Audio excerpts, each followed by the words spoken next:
just a little person, one person in a sea of many little people who are not aware of me. I do my little job and live my little life, eat my little meals. I remember waking up and it just felt different. I didn't feel like I felt like I was sick, but I wasn't really sick. You know that feeling where you just feel like something is off, right? And that's when it began. And then I remember falling. I kept falling. I'd be walking, thought maybe I was just clumsy, but my legs would just give out, and I'd fall. And I remember we didn't think much of it, but it grew. It got bigger, and it got bigger, and it got to the point where I remember my dad used to be out of town a lot, and I had to have him push my toothpaste button, and he was like, "What is this? Why is this? What's going on here?" And my mom was like, "Yeah, I don't know what's going on." So I started going to the doctors regularly. They weren't sure what was going on, and I had to do a CAT scan, and they did a spinal tap, which really hurt. And I remember I had a friend named Joanne, and her mother was a saint, and she, my mother was up in arms because she didn't know what was going on with her son, and she was just really scared, and it was hard for her to get from appointment to appointment without freaking out. So Joanne, her mom, Hasuk, started driving my mom from appointment to appointment, and I'm always grateful for that. So Joanne, if you ever listen to this, I'll never forget your mom. She was a hero. Anyway, I remember the day I was admitted into the hospital. It was August 3rd. I was admitted into the hospital because and then I remember the last moment where I was on my feet, where they were asking me to walk to my mom from one side of basically from the side of the bed to the window of the hospital room, and I couldn't do it. And then I remember they put me in the bed, and that was about all she wrote about that. I remember my mom being scared, my grandparents being scared. Yeah, my mom, my maternal grandparents who were there. And I just remember being looked over by doctors, and I remember all the physical therapy that I went through. And I think physical therapy was a lot more archaic back then, because I remember my muscles were as tight as rubber bands, right? And so the physical therapist, his name was Lyle. We used to call him Lyle the crocodile. And he would be, "Hey, let's just lift your leg over your head." And I would scream. I would scream so loud that people on the floors below, or at least one of the floors below, actually came up to our room and was like, "Is everything okay?" I remember that specifically. And people I was diagnosed with Guillain-Barré syndrome, which, as all of you know, that's something that's been with me most of my life since I was 7. And I remember I'd have my friend, I didn't have a lot of friends back then, but I remember when my friends did come, my back would have to be faced to them, and I'd have to, I couldn't look at them, because the thing is, they were afraid that if they brought in people, I'd get sicker. It all started with a cold. I was standing next to somebody and I won't mention his name, but I remember specifically who it was. And I got his cold, and that's and it just snowballed. And I've blamed this person since I was 7 years old, and I think about. I always wonder if I could have, if I could have played sports. I always talk about how I hate sports, but the thing is, my parents placed me in soccer and football, and I remember feeling miserably at both. I remember when I was in soccer, I talked to the other team's goalie, right? It was not pretty. But yeah, I always wonder if I would be the person that I am today. And the thing is, would I have would I be as easily intimidated and scared of people leaving me? Esther and I, the other day, Esther Marcella and I talked about, she was like, who left you? Who left you? And the thing is, in my head, everybody leaves me. Everybody. When I was in the hospital, everybody would always have to leave at the end of the day, I remember when my mom would get angry, she would leave. It hurts. It sucked. It hurt. It still hurts. I mean, I'm not blaming her. This isn't meant to blame anybody. I remember just laying there, and I made this ragtag group of friends, and all of us were messed up in our own ways. I had a friend named Jerry, and he had cerebral palsy, and then there was a guy named Bill who was a friend of mine, really nice guy. He was in a wheelchair. I think he was I don't remember if he was quadriplegic or paraplegic. It's been so long, but really nice guy, nicest guy in the world. And then I found out later on that the reason he was in the wheelchair was because his wife shot him because he was an abusive piece of shit.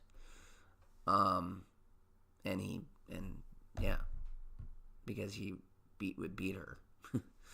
But yeah, so that was cool. It's good to make friends. But yeah, I remember they'd have like Mexican Day at the hospital, and all kinds of things. I was on the news at one point because there was a huge outbreak of Guillain-Barré syndrome that year. Quite a few people in, I think, Omaha got it.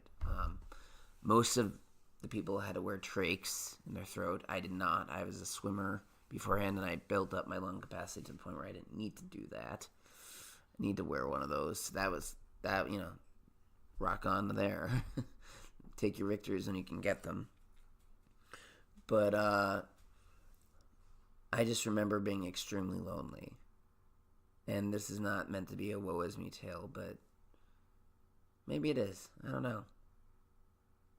I think it's okay to be sad every so often, wonder what could have been, It's okay. This is human nature, people. We want to know what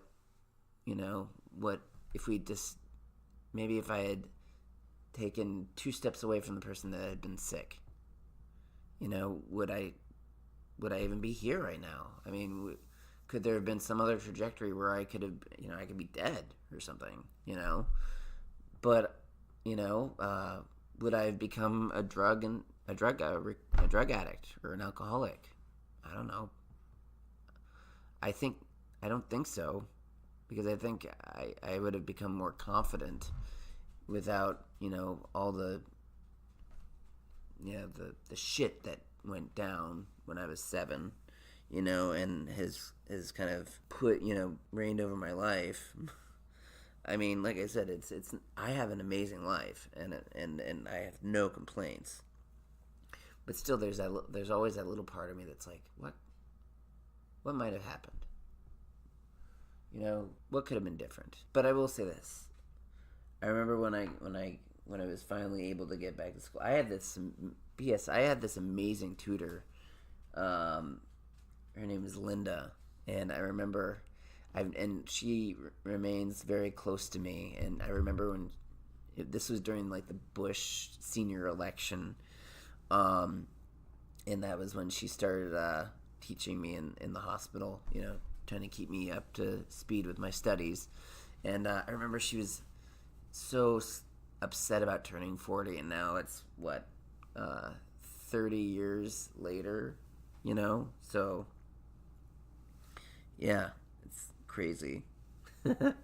It's really crazy. I mean, time flies, man. And the thing is, I still wear braces, and I can walk now. That's, I've had many surgeries.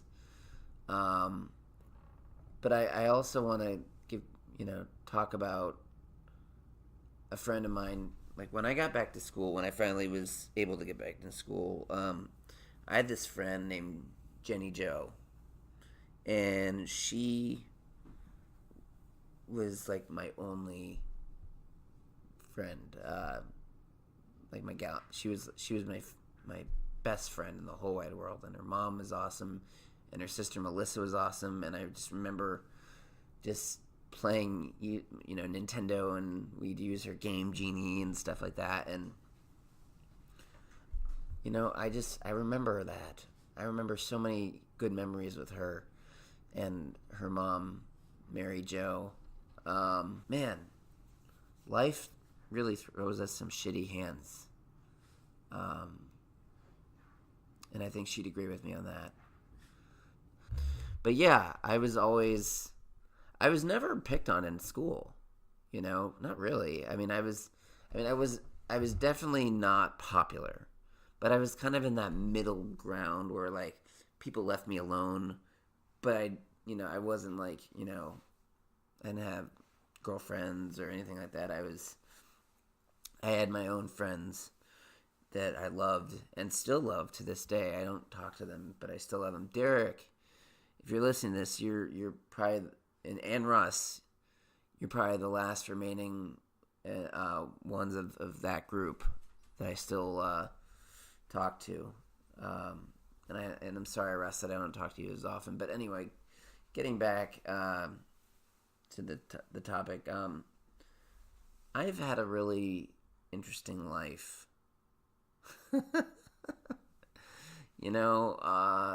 It's been a ride, and every day I'm grateful. I could be really upset and pissed off about everything that happened, but you know what? What's that? What's that gonna do? Things happen. Shit happens. And if you can't accept it, you got to learn to stand it. Good advice. I've never forgiven that person that was on the playground when I was at camp, Haverim. And I don't, and it's, and I, when we do a fourth step in my 12-step group, you gotta make a list, and of people that you have resentments against. And it's funny, I think I may have forgotten to put you on the list. And I don't know if that's a good sign or a bad sign, but I think it means I'm moving on. If I can forget the person that I was standing next to on the playground that gave me a cold that snowballed into what is now my life, if I can forget to put his name on that list, then maybe things are getting better. So, Eric, I won't give your last name out, but Eric, if you're listening to this, I forgive you.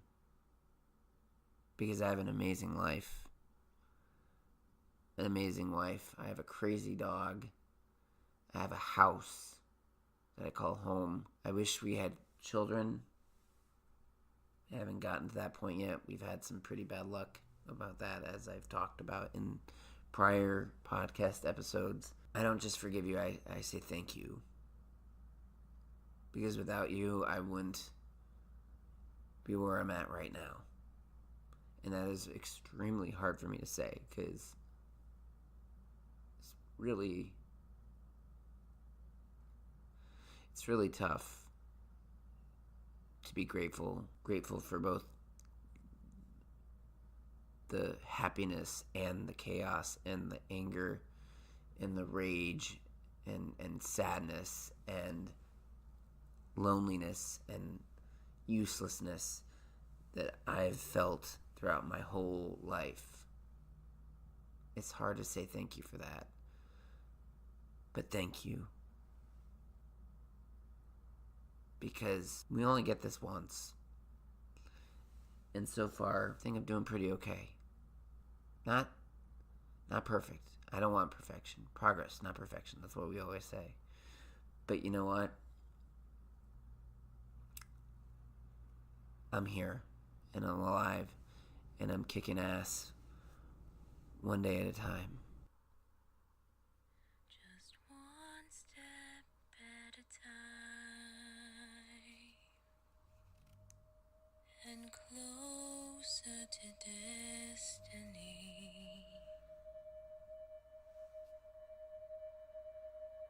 I knew at a glance there would always be a chance for me,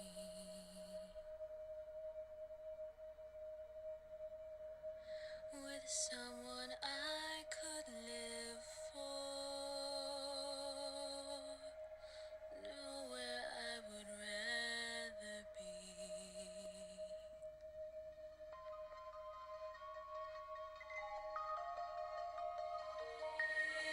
Is your love strong enough? Like a rock